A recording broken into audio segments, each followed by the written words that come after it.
Alors, le ministre Jean-François Roberge a confirmé donc son intention de légiférer sur les garderies afin d'y interdire le port des signes religieux.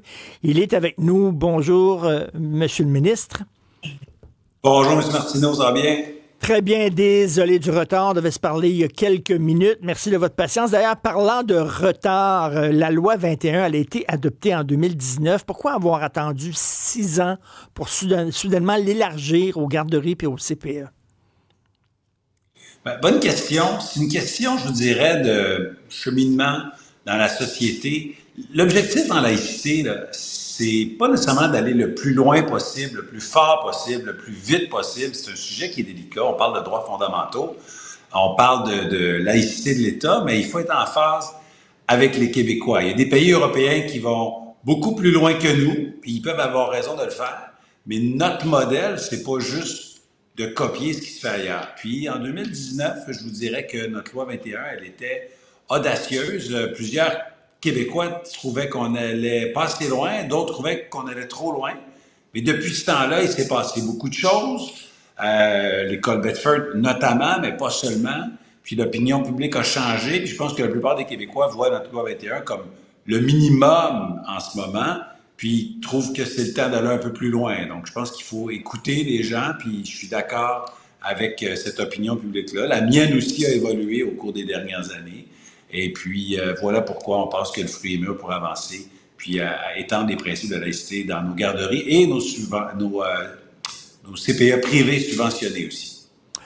J'ai 3 enfants, ils sont grands maintenant, mais lorsqu'ils étaient petits, ils sont tous allés dans des CPE, c'était extraordinaire, fantastique service, mais il y avait beaucoup d'éducatrices voilées, hein. Il y en a beaucoup dans les CPE, dans les garderies au Québec. Qu'est-ce qui va arriver avec ces femmes-là qui travaillent déjà dans le système, là?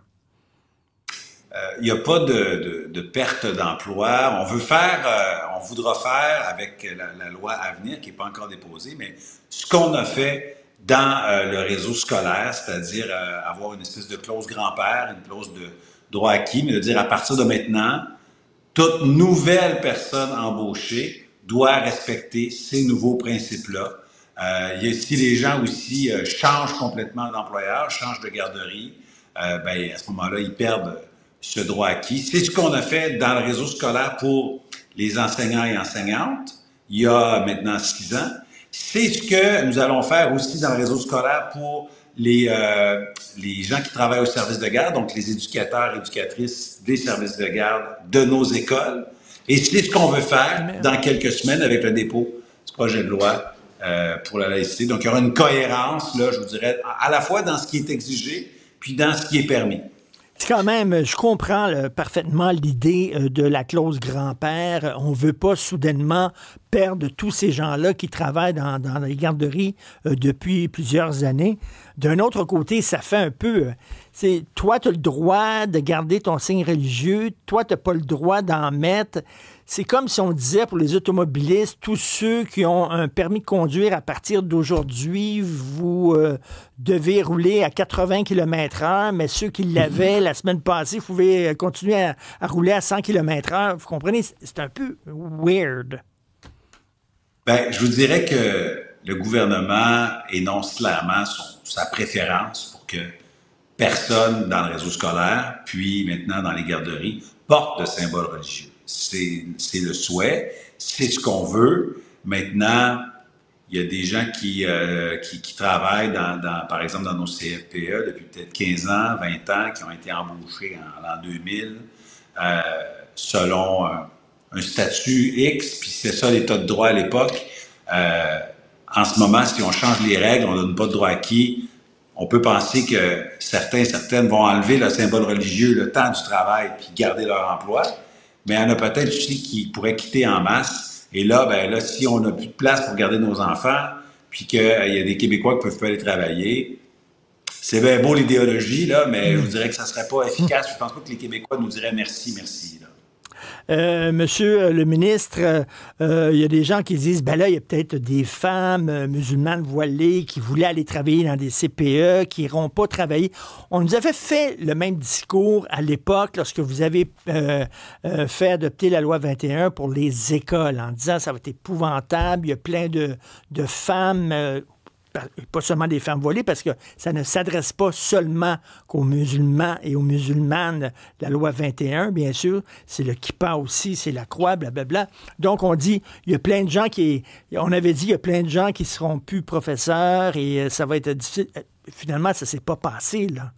L'exode qu'on nous promettait. Il y a des enjeux de pénurie d'enseignants au Québec, mais c'est pas parce que tout à coup, un paquet de personnes qui tenaient absolument à porter des symboles religieux ont décidé de changer de carrière là, au milieu de leur bac il y a 5 ans. C'est pas ça qui est arrivé. Je pense que quand on l'annonce à l'avance, on dit ben maintenant, là, pour les nouvelles personnes, c'est ça les règles. Je pense que c'est raisonnable. T'sais, on peut toujours vouloir faire du mur à mur, puis être tough, puis dire c'est ça ou je t'arrache ton symbole. Je suis pas sûr que c'est correct. Puis, il ne faut pas être lousse non plus puis dire advienne que pourra, parce que ce qu'on voit, c'est que la tendance est lourde, c'est qu'il y a de plus en plus de personnes qui portent des symboles religieux sur les lieux de travail publics. Puis, je pense que c'est pas souhaitable. Je pense que notre vision de la laïcité puis du vivre ensemble, c'est que dans nos instances publiques, ben, on porte pas de symboles religieux comme ça. Et en terminant, M. Roberge, dans des garderies, les enfants ont 3-4 ans. Ils savent même pas c'est quoi un symbole religieux. Lorsqu'ils regardent un homme avec une kippa ou une femme qui est voilée, je pense qu'ils savent même pas si c'est religieux ou pas. Là. Pour eux autres, c'est un vêtement. Est-ce que il y a des gens qui vont dire est-ce que c'était vraiment nécessaire d'imposer cette loi-là dans les garderies alors que les enfants sont quand même très, très jeunes? Oui, mais ça fait une espèce de normalisation, de banalisation du symbole religieux. Et je vous dirais aussi qu'il y a un message envoyé aux personnes qui travaillent. Je m'en vais au travail, je laisse mon symbole religieux au vestiaire, et le temps que je travaille, je suis pas un chrétien éducateur ou un musulman éducateur ou un juif éducateur ou je sais pas quelle autre religion. Je suis monsieur, madame X, je fais mon travail, je m'occupe des enfants, je vois leur développement. Il y a comme, je vous dirais, il y a une posture. Quand j'enseignais, M. Martineau, là, on nous disait déjà l'importance de la posture de neutralité. Et je pense que ça prend tout son sens avec la laïcité et le retrait des symboles religieux graduellement. Mais on peut avoir une mauvaise éducatrice qui ne porte pas de symbole religieux et une excellente éducatrice qui porte un symbole religieux aussi. Là. Ça dit rien sur la qualité du travail que ces gens-là font. Ça, je suis 100% d'accord. Il y a peut-être des éducateurs ou des éducatrices qui nous entendent, qui portent un symbole religieux aujourd'hui. Je ne veux pas leur dire qu'en ce moment, là, ils font mal leur travail ou qu'ils ne s'occupent pas bien des enfants.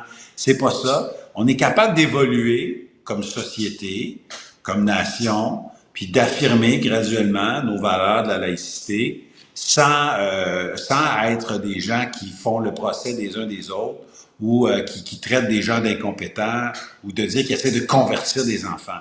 C'est simplement, je vous dirais, normal que les gens qui sont dans notre milieu scolaire et dans notre milieu éducatif, parce qu'on les appelle les services de garde éducatifs, s'abstiennent de porter des symboles religieux, comme ils n'ont pas le droit d'ailleurs de porter un macaron de la CAQ ou du PQ ou de Québec solidaire.